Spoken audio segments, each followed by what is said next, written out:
Okay, the next two chapters, 11 and 12, really increase in terms of suspense here.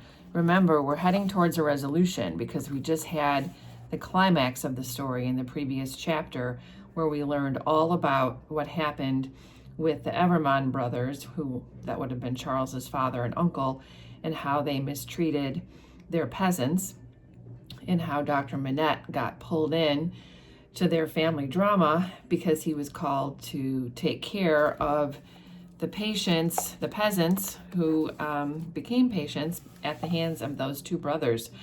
So the next chapter is dusk.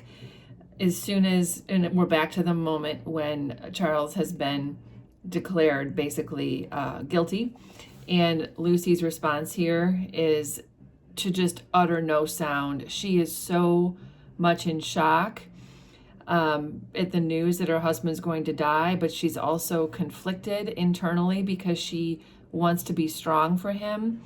She says she, of all the world, must uphold him in his misery, so she's screaming on the inside, but she's just in shock and quiet on the outside. She falls to the ground from that shock. She's completely, I'm sure, close to fainting. She keeps stretching her arms towards her husband, and she asks, please, please, can't I just embrace him one more time? The court has emptied except for a couple of the guards from the jail, along with Barsad, who, remember, is also a guard, quote unquote, from the jail, but also a spy.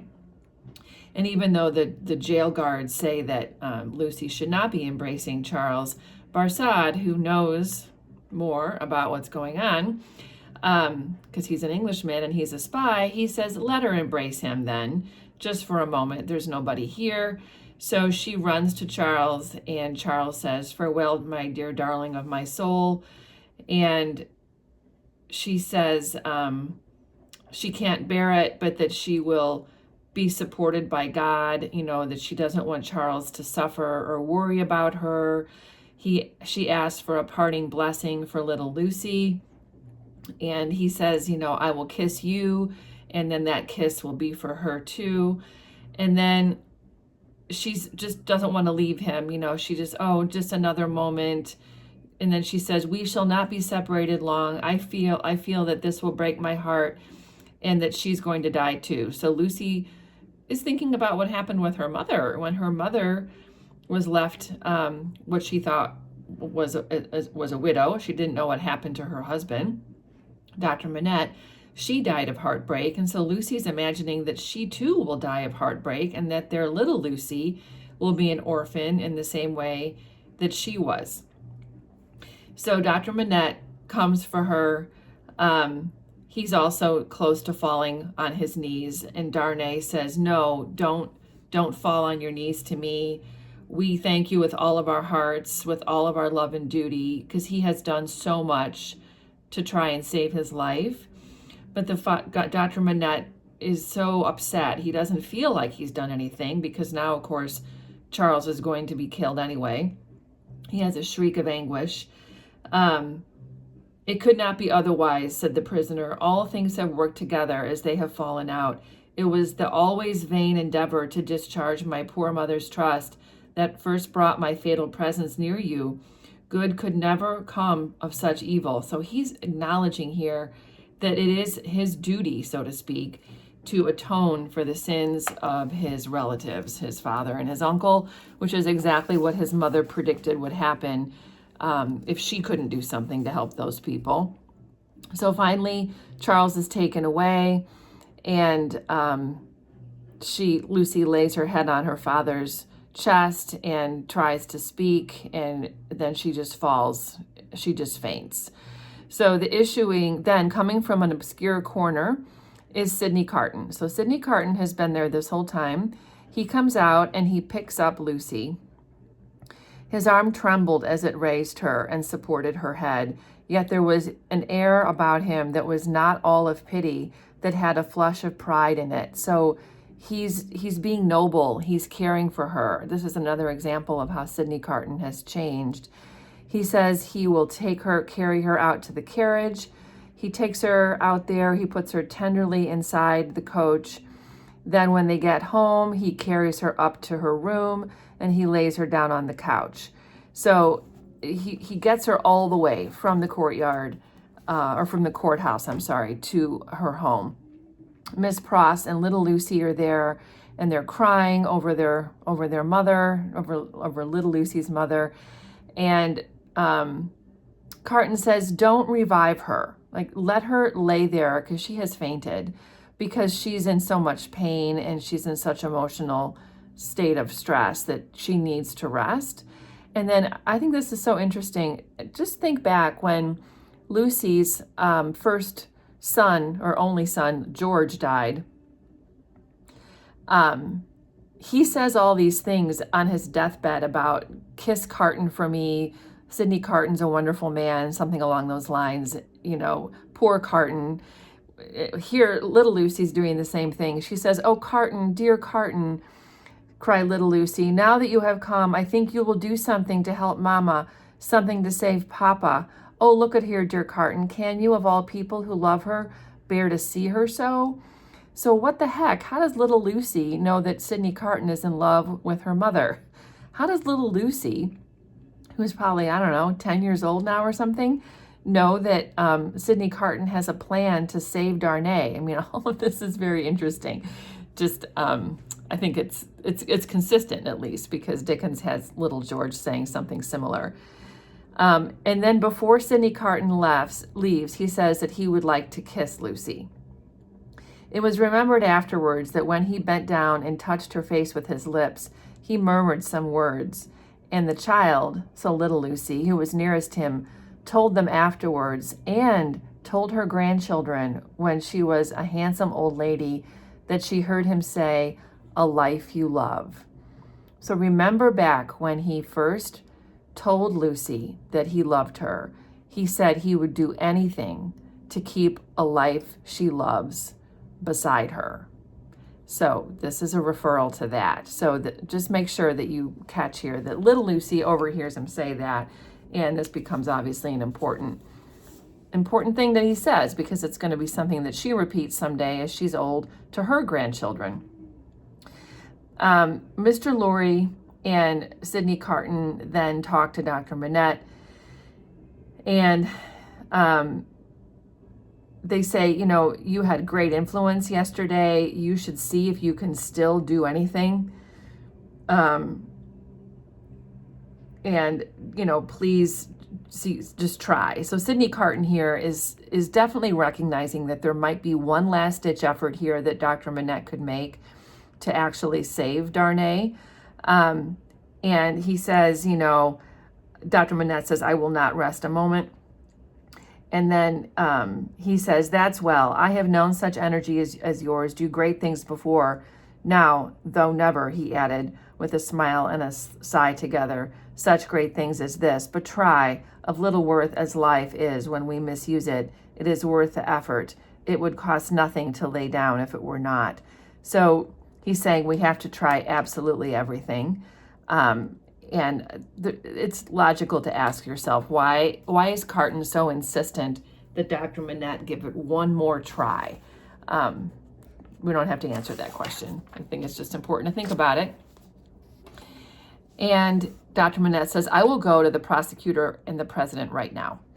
And I will go to the others who it's better not to name. I will write to, but stay, there is a celebration in the streets and no one will be accessible until dark. So he's saying he can't really even get outside right now and safely go anywhere, because all the people that were in the courtyard and inside the court too are celebrating that Darnay is going to be killed. And so it'd probably be dangerous for him to walk out there just because of who he is, but also just physically dangerous because of how many people there are. And so then Sidney Carton kind of gets down into the nitty gritty of timing, well, when exactly are you going to go? And Dr. Manette says immediately after dark.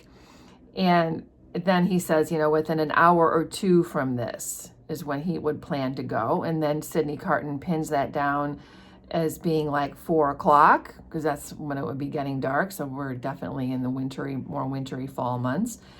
And he says, yes, that's when I would go, and I would expect to be back a couple hours after that. Mr. Lorry followed Sidney to the outer door, and touching him on the shoulder as he was going away, he caused him to turn. Mr. Lorry says, "I have no hope." And Sidney says, "Nor have I." If any one of these men or all of these men were disposed to spare him, which is a large supposition for what is his life or any man's to them, I doubt if they durst spare him after the demonstration in the court. So even if some of these people were inclined to free Darnay after the way the people in the court reacted and the fact that the streets are full of people celebrating, it would be incredibly disruptive, and probably you'd have demonstrations in the opposite way if they were to free him again. So do I. I heard the fall of the axe and that sound. So the way the people rejoiced when they pronounced that Darnay was guilty sounded like the axe to them. So don't despond, said Carton gently. Don't grieve. I encouraged Dr. Manette in this idea because I felt that it might one day be consolatory to her. Otherwise, she might think his life was want only thrown away or wasted, and that might trouble her. So Sidney Carton says the reason he encouraged Dr. Manette to go try one more time to get Charles free is that it would make Lucy feel good to know that every possible attempt was made to spare his life. And then Mr. Lorry starts to cry. He says he's going to perish. There is no real hope. And Carton agrees there is no hope. And then he walks with a settled step, important to note that there, down the stairs. So Mr. Lorry's upset about this. Sidney Carton has already accepted it. The next chapter is darkness. So Sidney Carton now has to spend some time. Now, Dr. Manette had said he would be back, he thought, to Mr. Lorry's by 9 p.m. That's what was over here. So he has time to kill. So Sidney Carton starts thinking to himself, what should he do during these few hours? And he decides it's probably best if people see him out on the street, that he is a man who is recognized. And he sort of thinks about it, let me think it out. Checking his steps, which had begun to tend towards the object, like back towards the prison, he took a turn or two in the already darkening street and traced the thought in his mind to its possible consequences. His first impression was confirmed. It is best, he finally said, that these people should know there is such a man as I. And he turned his face towards Saint Antoine. So he remembers that Defarge described himself as the keeper of a wine shop in Saint Antoine. So Sidney Carton decides he's going to go there. First, he goes to just an ordinary little cafe or something and gets some dinner. It also says that he had no strong drink, and this was the first time in many years that he had no strong drink. The night before, he only had some light, thin wine, and he also had a brandy, which he then decided not to drink when he was at Mr. Lorry's the night before. So he just really has dinner, and he falls asleep after dinner in this restaurant. And then 7 o'clock, he wakes up refreshed, and he goes to Defarge's wine shop, and he walks directly in. It says that there are no customers in the wine shop except the Jacques Three, who are all talking about the trial. When Mr. Carton walks in, Madame Defarge casts a careless glance at him, and then she takes a second look and looks at him again and again. She's like, okay. She doesn't recognize him. Who is this person? And so she goes over and asks again, what is it he ordered?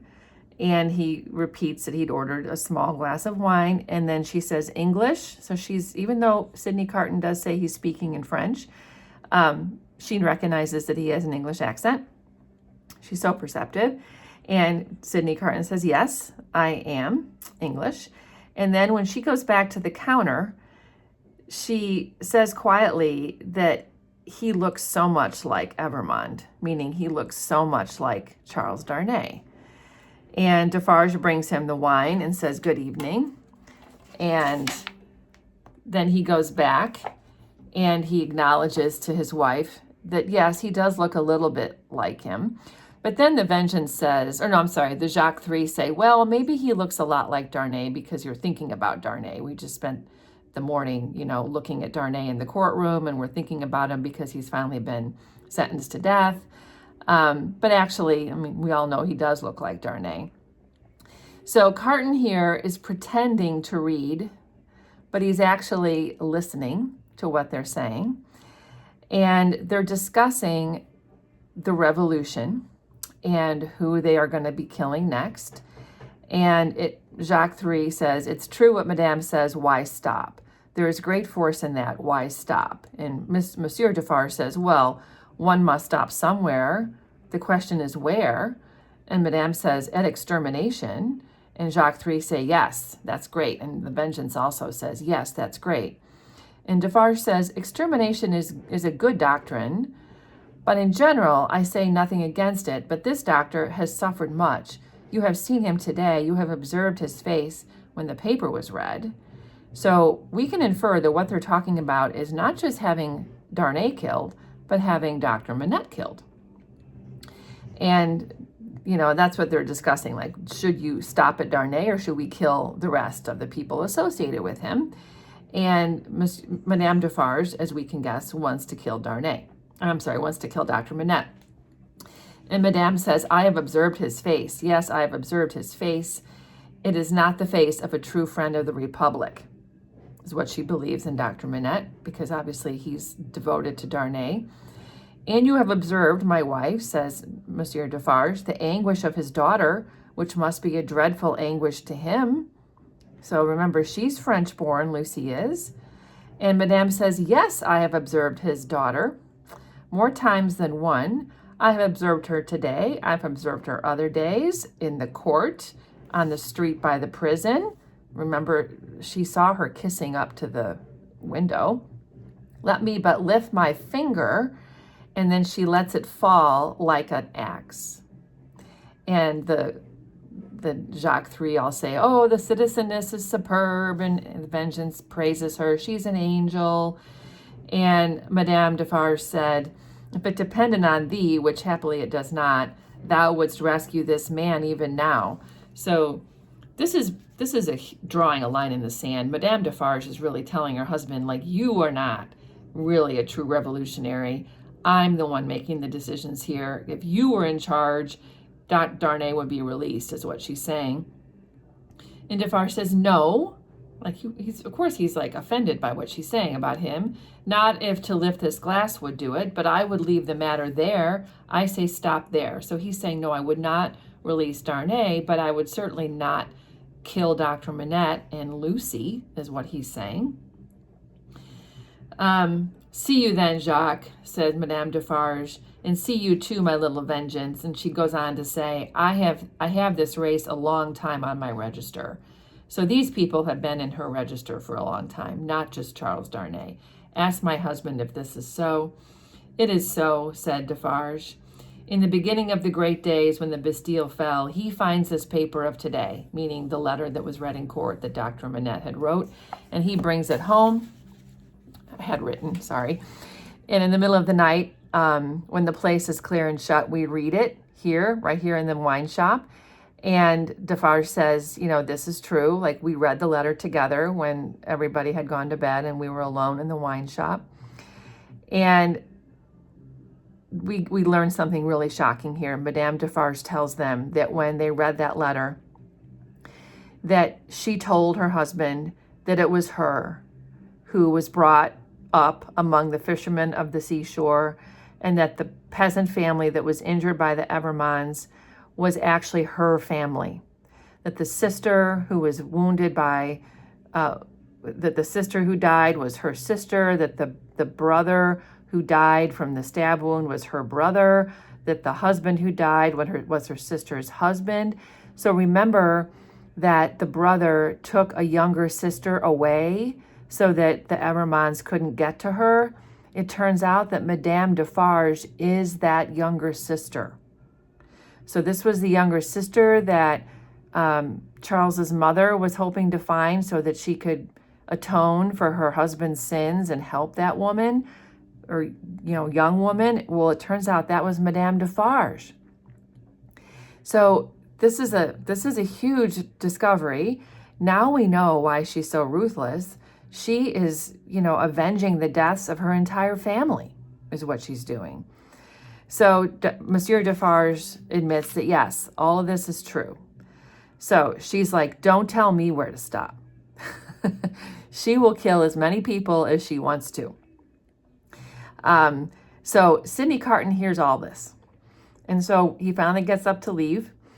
And Madame Defarge walks him to the door, and he asks, as if he's not already familiar where things are in Paris, because of course Sidney knows where everything is. He asks to be directed towards the National Palace. And he imagines when she puts his arm on his to point him out into the right direction, that he could stab her under the arm. He wants to kill her, but of course he can't. He's so upset by what he heard. So he wanders around a bit more, and then he goes back to Mr. Lorry's. Well, there's still no Dr. Manette, so he's back at the appointed time, and Dr. Manette has not come back. And so they wait and they wait. He's not returning. So they just sit together. It's not until midnight when finally they hear Dr. Manette coming.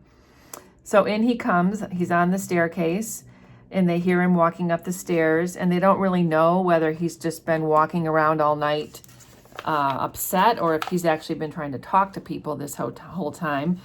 But it's clear when he walks in that he is having a relapse. He comes in, he says, I cannot find it. I must have it. Where is it? Where is my bench? I must finish those shoes. So the trauma of having failed to influence somebody to let Charles free, he has gone into a relapse. And if you remember, first of all, there's no workbench here because they're in Paris. But even if they were in London, the workbench is gone because Miss Pross and Mr. Lorry chopped it up and burned it. So there is no workbench anymore.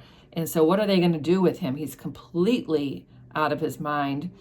So they look at each other. They try to comfort him. They ease him into a chair, and he just sits there and cries. And then it's time for them to sort of move on. He says, yes, he had better be taken to her. They decide, Mr. Lorry and Sidney Carton decide that the best place for Dr. Manette is with Lucie. I mean, poor Lucie, she's probably in no shape to try and help her father, but at least the two of them together would be better than in two separate places. So don't ask me why I make the stipulation I'm going to make and the exact promise I'm going to exact, but I have a reason. So Mr. Sidney Carton is telling Mr. Lorry, I want you to take Dr. Manette back to Lucie, but first, there's something I want to talk to you about. I have some requirements. I have some questions I need to ask you. So they leave Dr. Manette crying and rocking in the chair, and they step aside and they talk in a very low tone. So Carton stopped to pick up the coat, which is Dr. Manette's coat, which lay almost entangling his feet. And as he did so, a small case in which the doctor was accustomed to carry the lists of his day's duties fell lightly on the floor. Carton took it up, and there was a folded paper in it. We should look at this, he said. Mr. Lorry nodded his consent and opened it, and he said, oh my God, thank God. What is it? Said Mr. Lorry. A moment, let me speak of it in its place. First, and he took another paper from it. This is the certificate which enables me to pass out of this city. Look at it. You see, Sidney Carton, an Englishman. Mr. Lorry nods. He says, keep it for me until tomorrow. I shall see him tomorrow, you remember, meaning Darnay, because he's been told he can go in and visit him briefly. And I had better not take it into the prison. Mr. Lorry says, why not? I don't know. I prefer not to do so. Now, take this paper that Dr. Manette has carried about him. It is a similar certificate enabling him and his daughter and her child at any time to pass the barrier and the frontier, you see? So these are the traveling papers. So this is just a complete accident. It's just a very fortuitous one that as Sidney Carton picks up Dr. Manette's coat, this paper falls out of his pocket. But this is what would help Dr. Manette get out of the country, as well as Lucie and everybody else associated with them. And then, of course, Sidney Carton has his own paper that will get him out of the country. And he gives all of this to Mr. Lorry. So then he said, it doesn't matter when it's dated, but put it up carefully with mine and your own. Then he says, now, listen, I never doubted until within this hour or two that he had or could have had such a paper. It is good until recalled, but it may be soon recalled, and I have reason to think it will be. So he's like, of course I knew Dr. Manette had traveling papers, but now it's urgent that we know where they are because, well, for two reasons. One is Dr. Manette has had a relapse and is not in his right mind. But two, Sidney Carton has just overheard the Defarges talking about the fact that they want to kill Dr. Manette and Lucie. So he tells this to Mr. Lorry, that they are in great danger. They are in danger of denunciation by Madame Defarge. I know it from her own lips. I overheard her. So he confirms. He knows that a wood sawyer living by the prison wall is under the control of Defarges and has been rehearsed by Madame Defarge as to having seen her. So remember, when Lucie used to go to the prison, the wood sawyer was there and he would watch her stand there for 2 hours. He would watch her kiss the wall. So Sidney Carton heard those Jacques 3 talking in the bar or in the wine shop. It is a bar. And so just because Lucie had been visiting the prison, just that in itself would make her guilty of sort of sympathizing with a criminal. So making signals to the prisoners, this would be dangerous for her. And Mr. Lorry is very much afraid. He's like, oh my God, they're all going to get killed. And Sidney says, don't look so worried. You will save them all. This is really important. So suddenly now Mr. Lorry has a very key role in getting everybody out of the country. Well, I hope so, says Mr. Lorry, but how? And Sidney says, I'm going to tell you. He says, it is a capital crime to mourn for or sympathize with a victim of the guillotine. She and her father would unquestionably be guilty of this crime, and this woman would wait to add that strength to her case and make herself doubly sure. You follow me? So he's saying, if Lucie were even seen to be crying or Dr. Manette to be crying at the death of Charles, that would give Madame Defarge even more reason to kill her because that would be considered a crime. So he confirms with Mr. Lorry. He says, you have money and can buy the means of traveling to the seacoast as quickly as the journey can be made. Your preparations have been completed for some days to return to England. Early tomorrow, have your horses ready so that they may be in starting trim at 2 o'clock in the afternoon. So the plan is that they are going to get out of town at 2 o'clock the next day.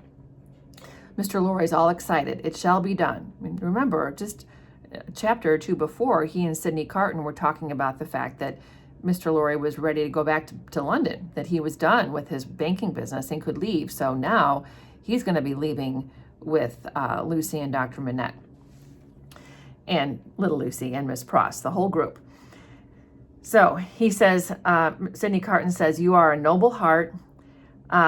Tell her tonight what you know of her danger. So he's saying, when you see Lucie again, tell her that she's in danger.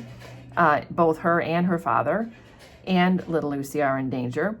For the sake of her child and her father, press upon the necessity of leaving Paris with them and you at 2 o'clock. Tell her that it was her husband's last arrangement. So all of this is Carton's plan. He is incredibly clever.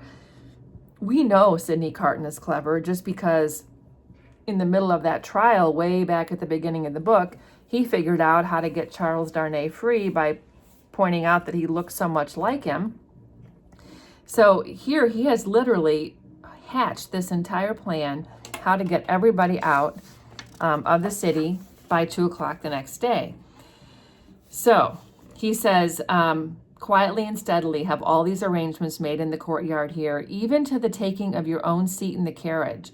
The moment I come to you, take me in and drive away. So he's like, have the carriage waiting, everybody in it. And Mr. Lorry says, I understand, and I will wait for you under all circumstances. And Sidney says, yes, you have my certificate with the rest, and you will reserve my place in the carriage. Wait for nothing but to have my place occupied, and then for England. So once I'm in the carriage, off we go. So why then, said Mr. Lorry, It does not all depend on one old man, but I shall have a young and ardent man at my side. So he's nervous. He's 78 years old. All of a sudden, he's in charge of getting everybody out of Paris. But he's happy that at least Sidney Carton will be with him because he is young and he is healthier and just, ardent, is just more vital and energetic and able to sort of take care of things. So Sidney Carton says, I promise, I will be there. Remember these words tomorrow, change the course or delay it for any reason, and no life can possibly be saved. So he's like, we cannot deviate from this plan at all. And Mr. Lorry says, I remember them. I will do my part. And then Sidney says, and I hope to do mine. And then he leaves. So this last part, though he said it with a grave smile of earnestness, and though he even put the old man's hand to his lips, he did not part from him then. He helped him so far to arouse the rocking figure before the dying embers, this would be Dr. Manette, as to get a cloak and a hat upon Dr. Manette, and to tempt it forth to find where the bench and work were hidden, that it still moaningly besought to have. So they sort of tell him, we're going to go look for your bench. He walked on the other side of it and protected it to the courtyard of the house where the afflicted heart, so happy in the memorable time when he had revealed his own desolate heart to it, outwatched the awful night. So he is walking Dr. Manette back to Lucie's. He entered the courtyard and remained there for a few moments alone, looking up at the light in the window of her room. Before he went away, he breathed a blessing toward it and a farewell. So he's sending a blessing and a farewell to Lucie, and he has delivered Dr. Manette back to home to be with Lucie. And I'm sure Miss Pross has her hands full with the two of them.